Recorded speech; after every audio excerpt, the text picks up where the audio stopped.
O retorno tão esperado para casa. Imagine esta cena. É 16 de junho de 2024. 40 mil pessoas estão reunidas em um festival em Chicago. Celulares levantados, todos esperando.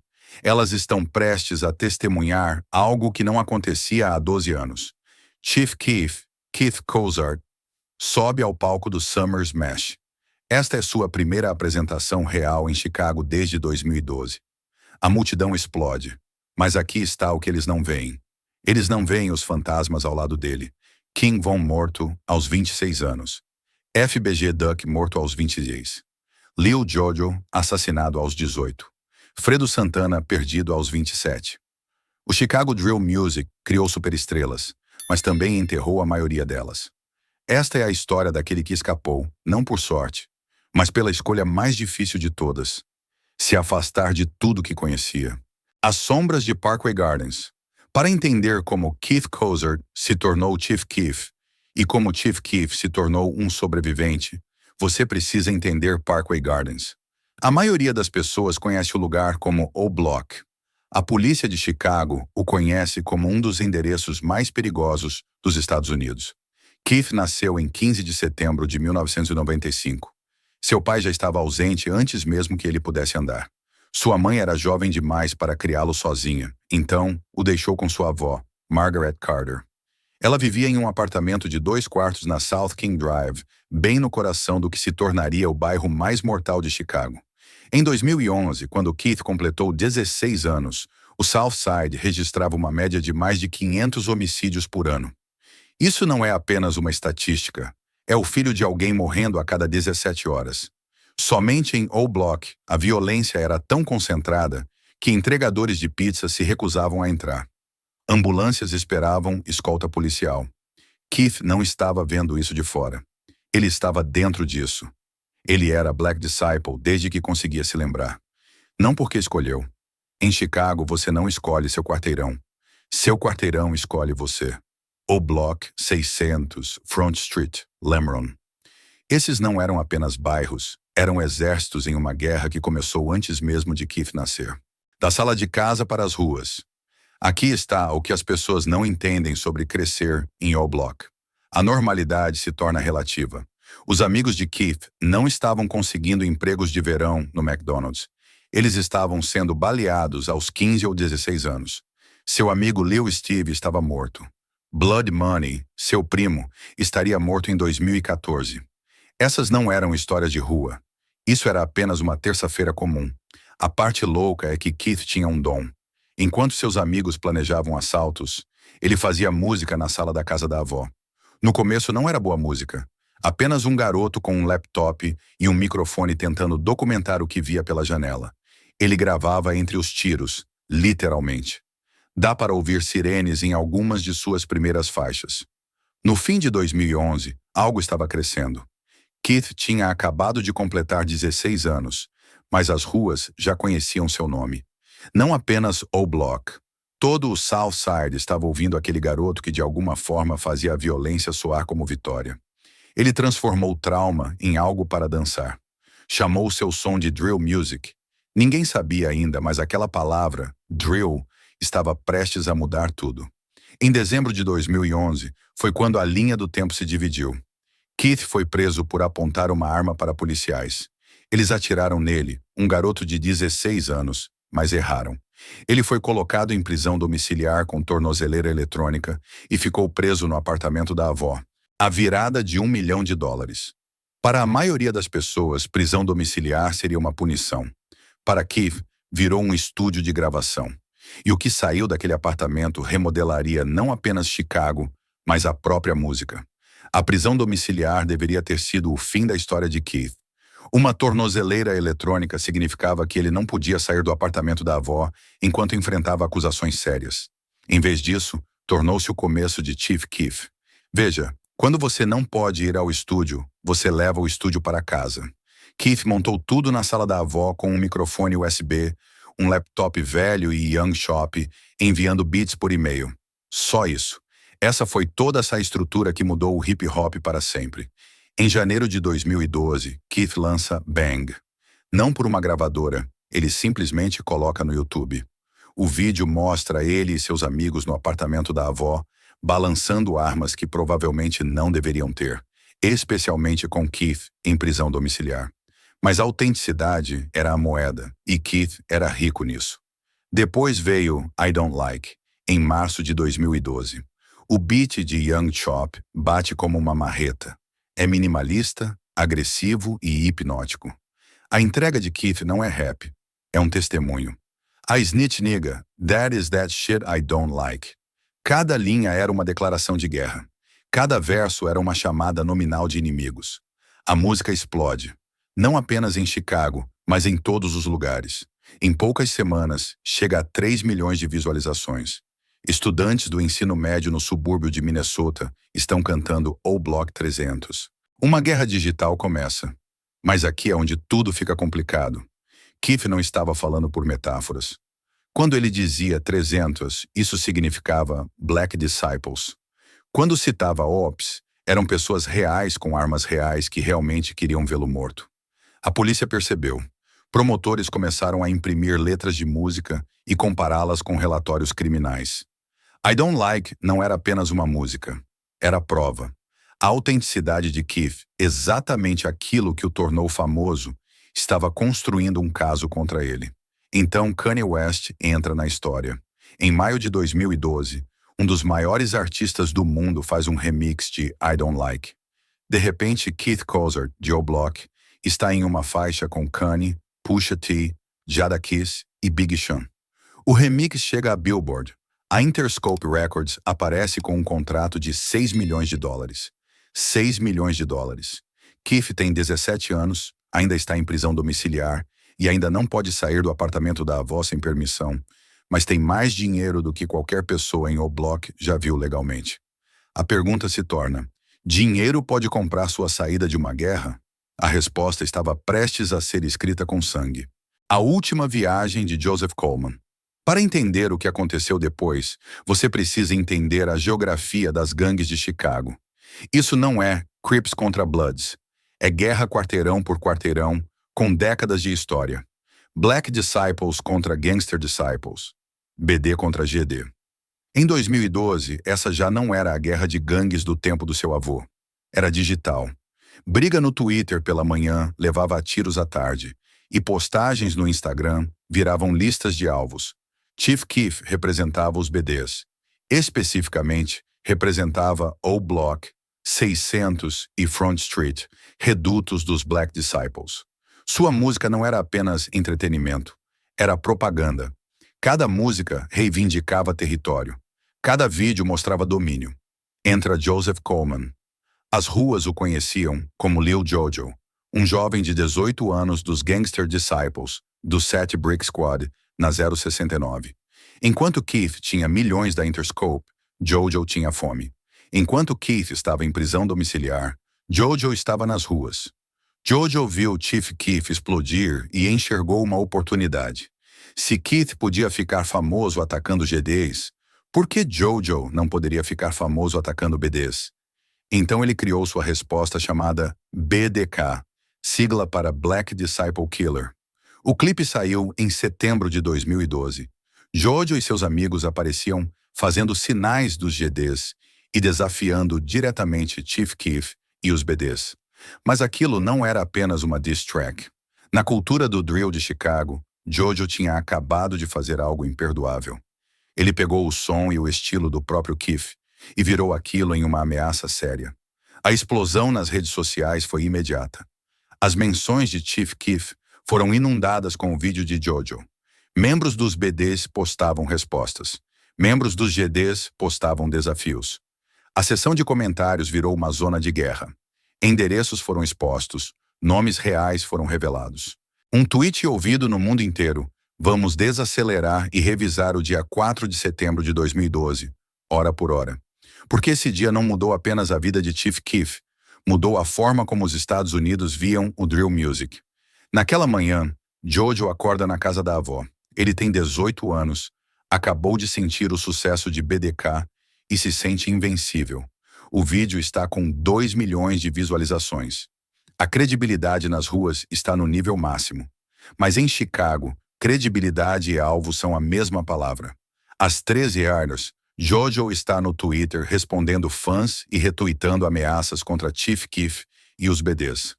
É uma terça-feira normal no mundo do drill. Às 15h30, Jojo decide provar que realmente vive aquilo. Ele vai para a 069, seu quarteirão, mas começa a caminhar em direção ao território BD. Seus amigos tentam convencê-lo a desistir, mas ele não escuta. Às 16 horas é quando Jojo toma a decisão que o mata.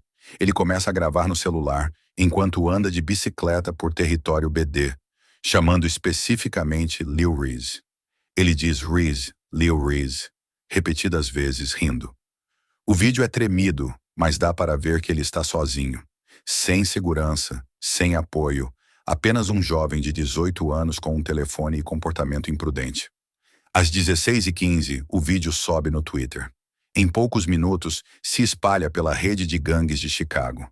Membros dos BDs veem Jojo, seu maior op, sozinho no território deles e provocando-os.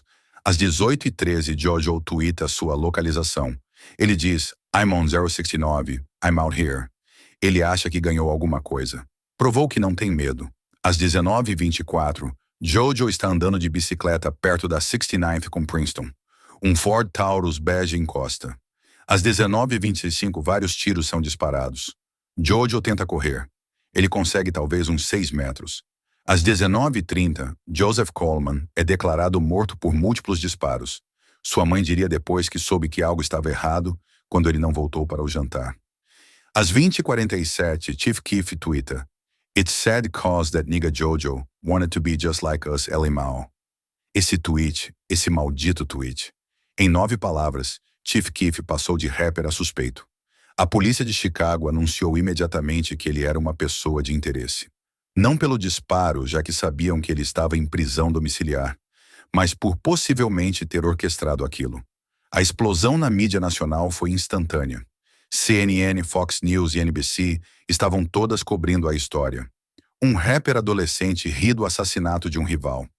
Pais que nunca tinham ouvido falar de drill music, de repente conheciam o nome Chief Keef e estavam apavorados. Keef tenta voltar atrás e afirma que seu Twitter foi hackeado. Ninguém acredita. Sua gravadora, Interscope, entra em modo crise. Como promover um artista que acabou de zombar de uma tragédia? Mas aqui está a questão sobre aquele tweet. Ele não era incomum na cultura drill. Foi apenas a primeira vez que a América mainstream estava assistindo. Em Chicago, se seu inimigo morre, você comemora. Esse é o código. Keef apenas esqueceu que o mundo inteiro agora estava olhando. A investigação se intensifica. A polícia começa a vasculhar cada tweet, cada postagem no Instagram e cada comentário no YouTube. Eles estão construindo um caso de que o drill music não está apenas refletindo violência, está causando violência. Em poucas semanas, Keef é proibido de se apresentar em Chicago. Seus shows são cancelados. Seu nome se torna radioativo. Aos 17 anos, ele é simultaneamente o novo rapper mais quente dos Estados Unidos e, essencialmente, exilado de sua própria cidade. O ciclo do luto. Depois de Jojo, a morte começou a caçar Chief Keef como se tivesse uma vingança pessoal. Em janeiro de 2013, o meio-irmão de Keef, Ulysses Gissendaner, é assassinado a tiros em Chicago. Keef ainda está em liberdade condicional. Ele nem consegue ir ao funeral sem permissão. Ele assiste ao enterro do meio-irmão pelo FaceTime. Em março de 2014, Keef está na casa de seu empresário em Northfield, que deveria ser um subúrbio seguro. Tiros são disparados pela janela. Ninguém é atingido, mas a mensagem é clara. Nenhum lugar é seguro, nem mesmo os subúrbios. A guerra encontrou seu novo endereço. Em abril de 2014, este caso quebra algo dentro de Keef. Seu primo Mario Hess, conhecido como Blood Money, é morto em Englewood. Não apenas morto, mas baleado várias vezes em plena luz do dia. Blood Money não era apenas família. Era artista de Keef, contratado por seu selo. Eles estavam construindo algo juntos. Keef voa de volta para Chicago para o funeral. O que ele vê o muda. A funerária está cercada por policiais esperando retaliação. Membros de gangues dos dois lados aparecem. Não é um memorial, é um barril de pólvora. Keef percebe que é assim que ele vai morrer. em um funeral, chorando por alguém que morreu em um funeral. Ele disse a um entrevistador depois que, quando Blood Money morreu, aquela foi a maior lição. Ele me disse que você precisa crescer. Eu não posso estar em Chicago, não é sobre ter medo. Em julho de 2015, como se fosse para provar seu ponto, a morte vem atrás de sua equipe novamente. Capo Marvin Carr é baleado e morto. Mas aqui está a parte horrível. O carro do atirador fugindo da cena atinge um carrinho de bebê. Dylan Harris, de 13 meses, morre. Um bebê está morto por causa de uma treta que começou antes mesmo daquela criança ser concebida. O padrão estava claro. A morte estava circulando cada vez mais perto. Meio-irmão, casa do empresário, primo, amigo e sempre pessoas inocentes presas no fogo cruzado. Keith não estava mais arriscando apenas a própria vida. Ele era um imã para uma violência. E todos perto dele estavam em perigo. As ruas estavam fazendo contagem. Grandes nomes caíam mensalmente. Lil Mark morto aos 20, Ella Capone morto aos 17, Young Pep morto aos 20, Shooter Shells, Dusky e inúmeros outros. A cena drill não era apenas violenta. Era um massacre em câmera lenta. Keith tinha duas opções: ficar e morrer como lenda, ou sair e viver como outra coisa. Ele escolheu viver. Mas antes, o sistema tinha seus próprios planos para ele. O tribunal e a cela, enquanto a morte caçava Chief Keef por um lado, a lei se fechava pelo outro. E, sinceramente, a lei talvez tenha salvado sua vida. Vamos acompanhar as prisões. Em dezembro de 2011, aos 16 anos, ele apontou uma arma para policiais. Foi isso que iniciou a prisão domiciliar. Em maio de 2013, foi pego dirigindo a 110 mph em uma BMW. Aqui está o detalhe. Ele tinha apenas uma permissão de aprendiz. As palavras exatas do juiz foram: "Você acha que é invencível e certamente não é." O juiz não sabia o quanto estava certo.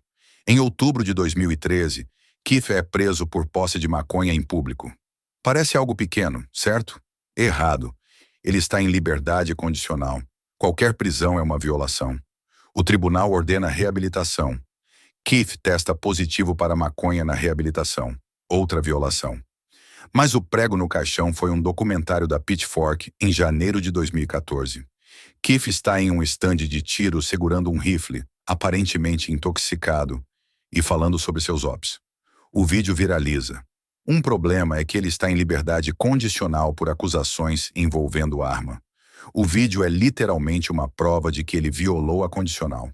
O juiz cansou de brincar e lhe dá 60 dias em detenção juvenil. Mas aqui é onde fica interessante. Enquanto Keith está preso, algo acontece. Ele perde mais 3 funerais de 3 amigos mortos que não pode enterrar porque está em uma cela. E pela primeira vez, ele sente gratidão por aquelas paredes. Ele diz à avó durante uma visita: "Posso estar preso, mas pelo menos estou vivo." Provas em alta definição. Em março de 2014, Keith sai e imediatamente enfrenta outra crise. Casos de pensão alimentícia. Várias mulheres afirmam que ele é o pai. Os tribunais querem testes de DNA. Ele não aparece. Mandados são emitidos. Depois há o problema do dinheiro. 6 milhões parecem dinheiro infinito, mas não quando você está pagando segurança, advogados, a cantina do seu quarteirão inteiro e os funerais dos seus amigos mortos. A Receita quer sua parte. Illinois quer sua parte. As gravadoras querem recuperar investimento. De repente, 6 milhões parecem mais 600 mil. Aqui está algo absurdo sobre a geração de Chief Keef. Eles documentaram os próprios crimes melhor do que qualquer sistema de vigilância jamais poderia. Cada tweet era prova. Cada postagem no Instagram era uma confissão. Os promotores não precisavam mais de informantes. Eles tinham o Twitter. Veja o Instagram de Keef. Maços de dinheiro ao lado de armas significavam violação de condicional. Marcações de localização em festas, onde depois aconteciam tiroteios, o tornavam pessoa de interesse. Comentários em postagens de rivais que antecediam assassinatos viravam prova de conspiração. Ele estava construindo o caso contra si mesmo, uma postagem de cada vez. O vídeo da Pitchfork no estande de tiro não foi uma câmera escondida.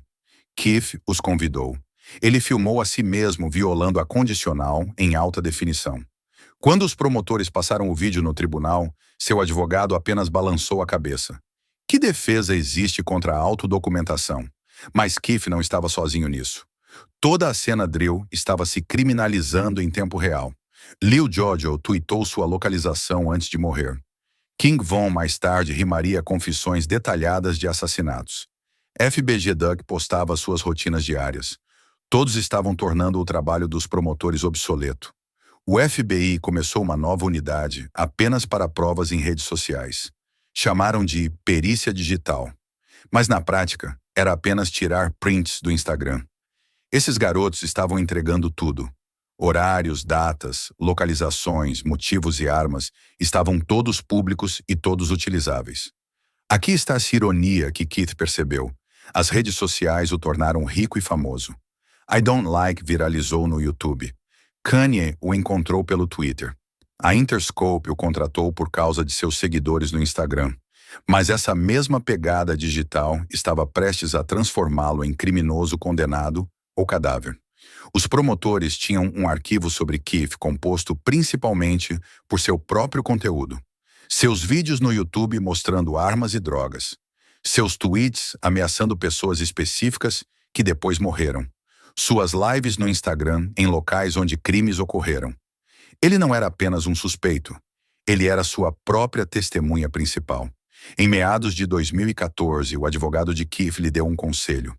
Pare de postar. Pare de tuitar. Pare tudo. Você está dando a eles sentenças de prisão perpétua de graça. Mas parar não era uma opção. A música, a imagem e a rivalidade eram conteúdo, e conteúdo era moeda. Sem isso, Chief Keef não existia. Ele precisava de uma nova estratégia. A solução era deixar Chicago, mas manter a persona. Ser Chief Keef à distância. Fazer drill music em segurança. Parecia simples, mas não era. Encontrando paz nas colinas. Em junho de 2014, Chief Keef desembarca no LAX com 2 malas e uma vida inteira de trauma. Ele tem 18 anos, é milionário no papel, mas sem lar na alma. Los Angeles se estende diante dele. Palmeiras, clima perfeito e absolutamente nada que pareça casa. Ele aluga uma mansão no Vale. 12 quartos, piscina e quadra de tênis. O sonho inteiro de Hollywood. Mas escute o que ele diz sobre isso. Minha parte favorita de Los Angeles é o silêncio. O silêncio. Não o clima, não as conexões da indústria. O silêncio. A ausência de sirenes, tiros e morte espreitando em cada esquina. Pela primeira vez desde que nasceu, Keith Cozart podia andar do lado de fora sem procurar rivais. Mas exílio ainda é exílio. Mesmo quando salva sua vida, Chicago não esqueceu. Os mandados continuaram chegando. A cidade que o criou proibiu seu retorno. Quando ele tentou agendar uma apresentação por holograma no Crazy Fest em 2015, o prefeito Rahm Emanuel interveio pessoalmente. As palavras exatas de Emanuel foram: ele é um modelo inaceitável que promove violência. O holograma durou 3 minutos antes de a polícia desligar tudo. Pense nisso. Eles tinham tanto medo da influência de Chief Keef que desligaram seu fantasma digital. O preço da coroa. Enquanto isso, Chicago continuava morrendo. De sua mansão no Vale, Keef assistia pelo Instagram enquanto seu mundo desaparecia. Em janeiro de 2018, Fredo Santana morre aos 27 anos. Keith posta uma homenagem, mas não pode ir ao funeral por causa dos mandados. Em agosto de 2020, FBG Duck é baleado na Oak Street, o distrito de compras de luxo de Chicago. Morto aos 26. Keith assiste às imagens de vigilância como todo mundo no YouTube, da Califórnia. Em novembro de 2020, King Von morre em Atlanta aos 26 anos, baleado do lado de fora de uma boate por causa de uma discussão que durou 30 segundos. Von deveria ser aquele que conseguiria sair, assim como Keith. Mas não conseguiu ficar longe das ruas. Cada morte era um lembrete. Poderia ter sido Keith. Teria sido Keith se ele tivesse ficado. Seu exílio não estava apenas salvando sua vida, estava forçando-o a assistir todos os outros morrerem à distância. Culpa de sobrevivente não se compara ao isolamento do sobrevivente. Ele tentou avisá-los em entrevistas, músicas e mensagens diretas. Saiam de Chicago, ele dizia aos rappers mais jovens. Não vale a pena. Mas eles não conseguiam ouvi-lo ou não queriam. Para eles, Keith era um vendido que fugiu para Los Angeles. Eles estavam mantendo a realidade. Ele estava se mantendo vivo. A música também mudou. Em LA, Keith experimentou. Fez baladas com autotune, tentou pintar e produziu trilhas para videogames. A crueza que o tornou famoso foi substituída por outra coisa. Mas você não consegue fazer Love Sosa de um lugar seguro. Aquela energia vem da proximidade com a morte. Seus filhos mal conheciam Chicago. Sua filha mais velha, nascida quando ele tinha 16 anos, cresceu achando que o pai era de Los Angeles. Ele era Chief Keef no nome, mas Keith Cozart estava se tornando alguém totalmente diferente. Em 2024, ele estava fora havia 12 anos, mais tempo do que viveu em Chicago como Chief Keef. O Block era famoso no mundo inteiro, com turistas tirando selfies onde seus amigos morreram. Mas Keith não podia visitar o antigo apartamento da avó sem arriscar prisão ou algo pior. O ato final do sobrevivente. Isso nos leva de volta a 16 de junho de 2024. Summer Smash, Chicago. 12 anos de exílio, terminando em um palco de festival. Os advogados finalmente resolveram os mandados. As rivalidades, embora não estivessem encerradas, tinham perdido parte do calor. A maioria de seus inimigos estava morta ou presa. Chief Keef podia voltar para casa. Por uma noite, ele leva sua filha de 13 anos ao palco. Ela nunca o tinha visto se apresentar em Chicago e nunca tinha visto de onde o pai veio. A multidão enlouquece quando ele começa Faneto, uma música que ele nunca havia tocado em sua cidade natal. Mas observe as imagens com atenção. Os olhos de Keith continuam varrendo a multidão. Velhos hábitos procurando ameaças, rivais e a morte que talvez ainda esteja caçando. Mesmo depois de 12 anos, mesmo com segurança massiva e mesmo com a maioria de seus inimigos enterrada, ele sabe que Chicago não esquece. O repertório é uma chamada nominal dos mortos. Cada música está ligada a alguém que se foi. Love Sosa foi filmada com Fredo. I Don't Like foi a música que iniciou a guerra com Jojo. Earned It teve King Von antes da fama. Ele não está apenas se apresentando. Ele está conduzindo uma sessão. 40 mil pessoas cantam cada palavra. Garotos que estavam no ensino fundamental quando Keith foi embora. Eles conhecem a mitologia melhor do que o homem. Para eles, Chief Keef é o pai fundador do drill, o modelo original e o único que sobreviveu. Mas sobrevivência é relativa. Claro, Keith Cozart está vivo, respirando, rico e seguro em Los Angeles. Mas Chief Keef, o garoto faminto de O Block, a voz da raiva de Chicago e o adolescente que transformou trauma em hinos, essa pessoa morreu no exílio. Tinha que morrer. Esse foi o preço da sobrevivência. Veja as estatísticas. Entre 2012 e 2024, perdemos mais de 30 rappers importantes do drill para a violência armada. 30. Isso não é uma cena musical. É um cemitério. Chief Keef é literalmente o último homem de pé da primeira geração do drill. Não porque fosse mais durão ou mais inteligente, mas porque foi embora. A história tradicional diz que o orgulho leva à queda. Mas a história de Keith inverte isso. Seu orgulho, seu sucesso e sua fama o forçaram ao exílio. E esse exílio o salvou. Ele perdeu sua cidade, sua identidade e sua autenticidade, mas manteve o pulso. Depois do Summer Smash, Keith voa de volta para LA, de volta ao silêncio e de volta ao exílio. Chicago recua novamente para a memória e para os stories do Instagram. Mas por uma noite, ele esteve em casa. A última testemunha de uma guerra que matou todos os outros. Às vezes, vencer significa ir embora. Às vezes, a coisa mais corajosa é correr. Às vezes, você sobrevive não porque é forte, mas porque é inteligente o bastante para ser fraco em algum lugar seguro. Chief Keef venceu em todas as métricas que importam. Dinheiro, influência e sobrevivência. Ele também perdeu tudo que o tornava quem era. Esse é o acordo. Você pode ter sua vida ou sua lenda. Não os dois. Keith Cozart escolheu a vida.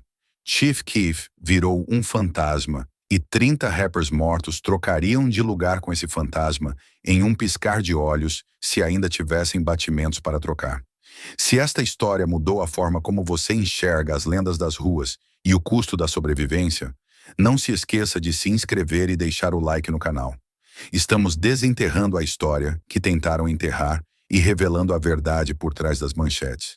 Fique ligado enquanto continuamos explorando as histórias que moldaram uma geração. O próximo capítulo da história será aberto em breve.